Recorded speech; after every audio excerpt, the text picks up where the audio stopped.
Un développeur avec 10 ans d'expérience dans ce post LinkedIn annonce qu'il n'écrira plus jamais une ligne de code. Et honnêtement, je le comprends. Et ce qui inquiète les développeurs, c'est pas les seniors, mais les juniors. Et donc, il y a une question qu'on me pose très souvent, qui va être le sujet de cette vidéo.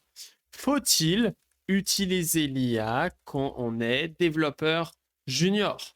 En sachant qu'on voit des développeurs seniors qui nous disent qui n'utilisent tout simplement plus leur clavier et qui utilisent uniquement l'IA pour écrire du code. Donc, parlons déjà du constat, la réalité des seniors qui est exacerbée par ce post LinkedIn. Donc, ce qu'il nous dit, c'est que le coding manuel, donc le fait de coder à la main, est basiquement mort en une seule nuit. Et il dit dans la dernière année, il a complètement arrêté d'utiliser de coder à la main et il a totalement utiliser l'IA pour commencer à faire son code. Et le seul moment où il a besoin d'écrire du code, c'est quand il fait un SQL Database Query.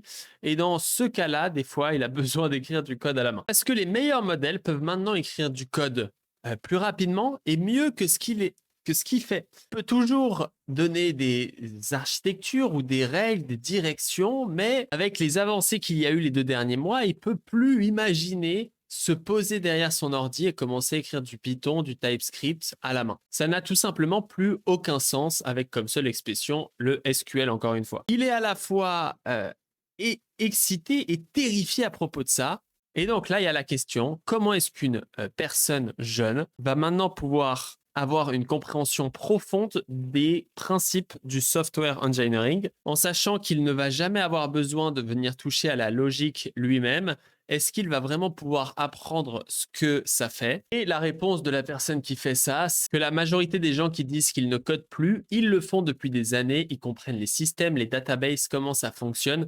Et donc, quand ils utilisent l'IA, ils savent exactement comment le demander et qu'est-ce qu'il faut résoudre. Le problème des débutants, c'est qu'il leur manque les fondamentales.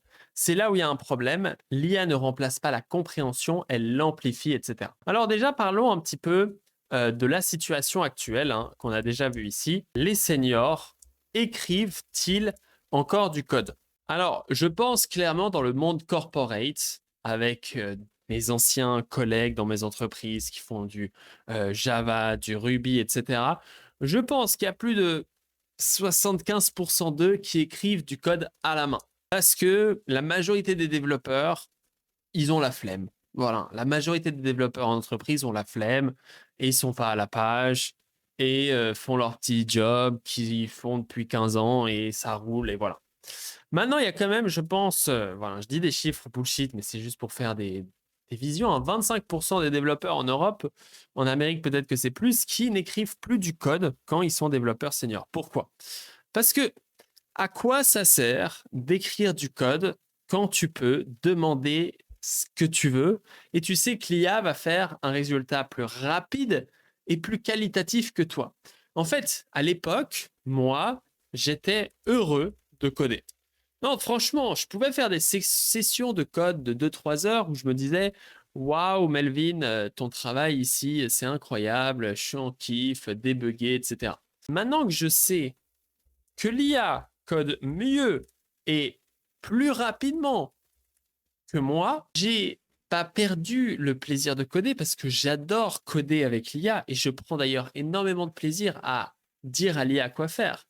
Mais c'est juste que je suis moins heureux d'écrire du code manuellement. Ça me satisfait moins, ça me donne une impression de fade, de unoptimization, d'ennui parce que je me retrouve à écrire pour avoir des petits résultats et peu de choses.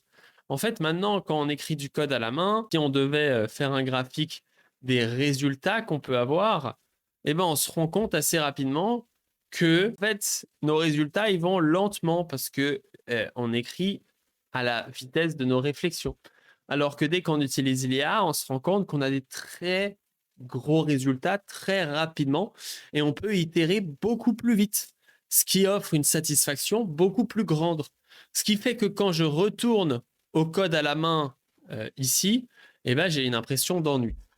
Et il faut savoir que ça va très loin. Donc, par exemple, ici, hein, si j'ouvre mon terminal, tu vois que des fois, maintenant, je code uniquement avec le terminal. Et j'arrive et je dis, bah voilà, il y a une vidéo qui explique ça, et je fais ça avec la voix, hein. Et maintenant, c'est naturel. Donc, dès que j'ai besoin de faire une petite modification, donc si par exemple ici je prends Subfast, qui est la dernière petite application que j'ai fait, et donc vu que c'est l'application la plus jeune que j'ai fait, j'ai beaucoup d'itérations et de petites modifications qui peuvent m'arriver d'être faites. Et ben je viens ici et je viens dire oh bah ok, j'ai envie d'ajouter un bouton ici avec la vidéo XXX qui fait ça. Et boum, je viens dans mon terminal, je viens ici faire slash one shot. One shot, c'est ma commande qui permet d'avoir des résultats rapides. Et ici, je dis, oui, bah, dans la page de génération de thumbnail, à côté du bouton All Thumbnail, j'aimerais bien que tu fasses un bouton qui donne envie d'être cliqué et qui va inscrire le fait de pouvoir regarder une vidéo tutoriel pour faire ça, donc en utilisant Tela, comme on a déjà fait pour les personnes. Et pour l'instant, tu peux mettre la même vidéo pour les personnes, mais plus tard, tu pourras mettre la vidéo que je te passerai, etc. Tu vois, là, je fais exprès de ne pas être très technique, mais en fait, je sais que pour des petites features comme ça, cette instruction est largement suffisante et ça va me permettre de coder. Et donc là, je lance un agent et en même temps, je me dis, ah, en fait, ici, j'ai envie de changer un autre truc. Le texte ici, il n'est pas bon. Ici, je viens faire split left. Je lance un nouvel agent dans le même repo et je peux commencer aussi à coder.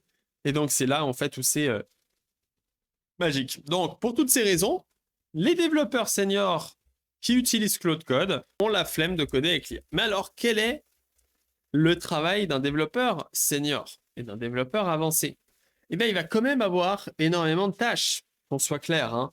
Donc, il y a déjà la réflexion du produit. En fait, on peut voir que avec l'IA, vous avez qu'à comparer l'outil que j'ai fait juste ici pour générer des miniatures avec des autres outils créés par d'autres personnes. Vous verrez que l'interface, l'expérience n'a rien à voir. Toutes les expériences seront différentes parce qu'il va falloir avoir une vision produit. Cette réflexion du produit, c'est pas la tâche de l'IA, mais la tâche du développeur. En fait, en laissant l'IA faire tout ce qu'elle veut, on peut avoir rapidement des résultats peu satisfaisants. Typiquement, ça, c'est le onboarding que j'ai fait sur SaveIt.now après avoir travaillé manuellement avec l'IA, c'est-à-dire en lui donnant mes idées, en lui donnant mes réflexions et ce qu'il doit faire précisément. Alors que l'onboarding initial, hein, si ici je me mets sur mon iPhone, il ressemblait à ça. Donc ici, je vais te mettre ça en grand. On peut voir que le onboarding initial était boring. Il était moche. Il n'était pas compréhensible. Alors que la nouvelle version est beaucoup plus lisible. Donc typiquement ça, c'est ce qu'on appelle de la réflexion du produit, la tâche du développeur.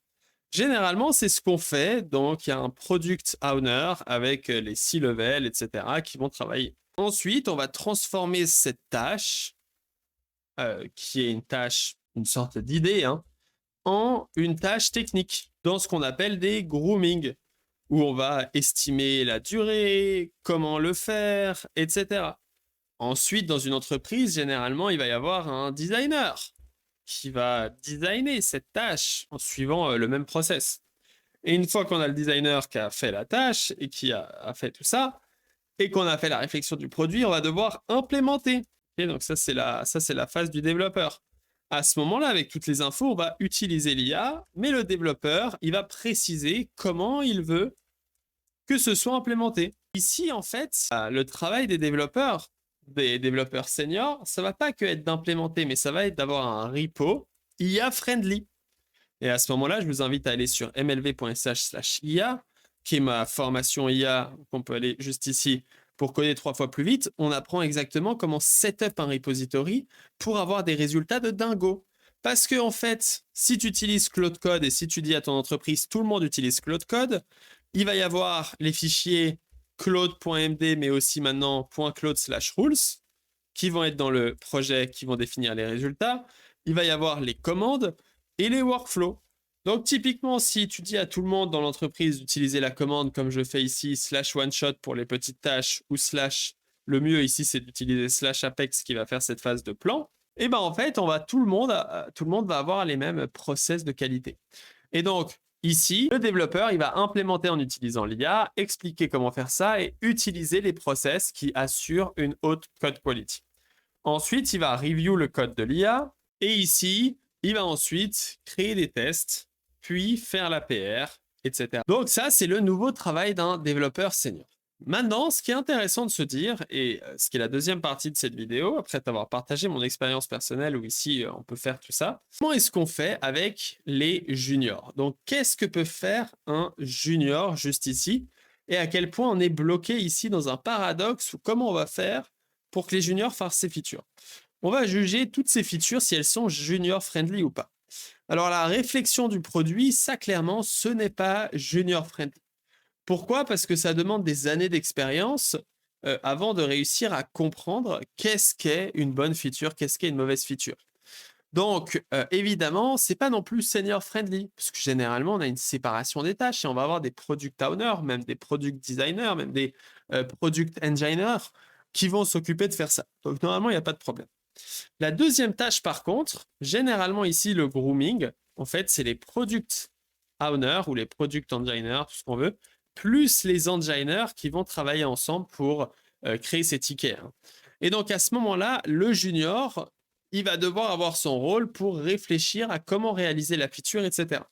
Dans le cas où ce développeur ne sait pas coder parce qu'il a toujours codé avec l'IA, il risque d'avoir des galères. Ok, donc ici, on est sur un 50%. Compliqué pour un développeur. Ensuite, le designer, bon, c'est pas son problème, donc il s'en fout. Et maintenant, implémenter.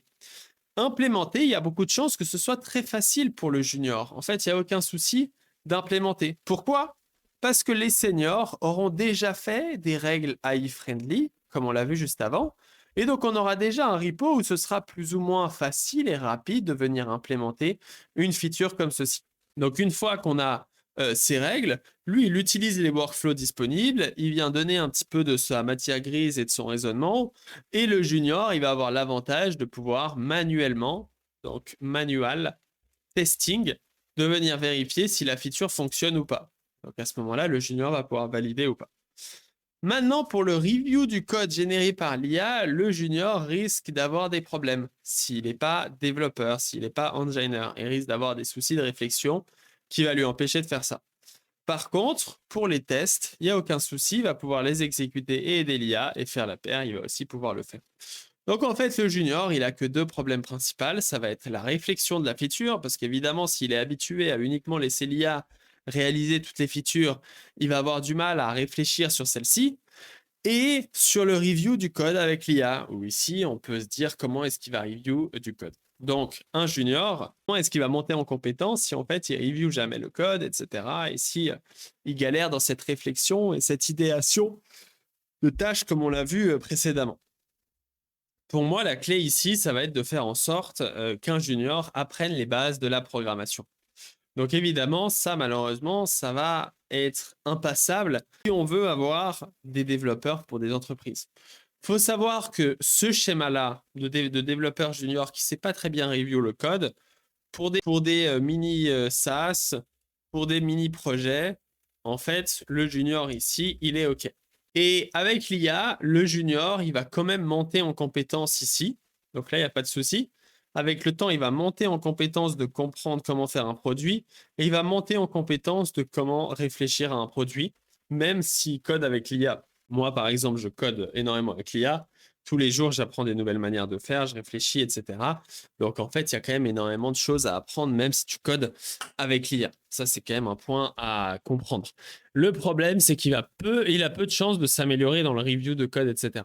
Alors, pour nuancer cette réflexion, alors déjà, le junior, s'il veut travailler dans des entreprises corporate, il doit maîtriser les bases, c'est-à-dire variables, c'est-à-dire fonctions, boucles, et des concepts de clean code.